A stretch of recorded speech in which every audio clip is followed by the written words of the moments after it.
அதனால முருகனுடைய அருளால கந்தர் அனுபூதிங்கிற மகா மந்திரத்தை கொடுத்தார். கந்தர் அனுபூதி எங்கெல்லாம் பாடப்படுகிறதோ அங்கெல்லாம் முருகப்பெருமான் நிற்பார். முருகப்பெருமானுக்கு இப்பொழுது கந்தர் அனுபூதி பாடி அபிஷேகம் பண்ண போறோம். அத்தனை பேரும் சேர்ந்து முருகா முருகான்னு ஓதுவார் பெருமக்களோடு சேர்ந்து நீங்களும் பாடணும். என்ன சொல்லணும்? என்னன்னு சொல்லணும்?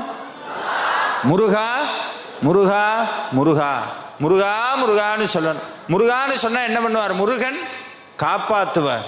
பல கோடி மந்திரங்களை சொன்ன பலன் முருகான்னு ஒரு தடவை சொன்னா கிடைக்கும். சாற்றும் ஒரு கோடி மந்திரமும் சடாட்சரத்துள் அடக்கும்.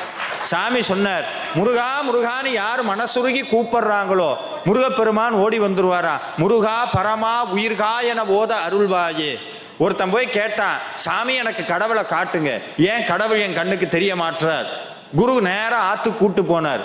தலையை பிடிச்சார், ஆத்துக்குள்ள முக்கி விட்டார். ஐயோ ஐயோ ஐயோ ஐயோன்னு கத்துறான், தூக்கவே மாட்டுறார். மூச்சு வாங்க முடியல. இப்படி தூக்குனார். என்னாச்சு? பாவி, கடவுளை பார்க்கணும்னு கேட்டதுக்கு என்னை கொல்ல பார்க்குறிய அப்படின்னு. இப்ப நீ எதுக்காக ஏங்குன? காத்துக்காக ஏங்குன.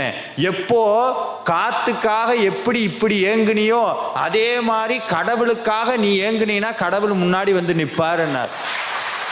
அந்த அளவுக்கு நம்ம ஏங்கணும்னாலும் பரவாயில்ல. உங்க மனசுல இருக்கிற கவலைகள் எல்லாம் தூக்கி அந்த பக்கம் வச்சுவிட்டு முருகனை மனசார நினைச்சு முருகா முருகா முருகா முருகான்னு முருகனையே நினைச்சு பாடுங்க. முருகப்பெருமான் உங்கள் முன்னாடி வந்து நிற்பான். வெற்றிவே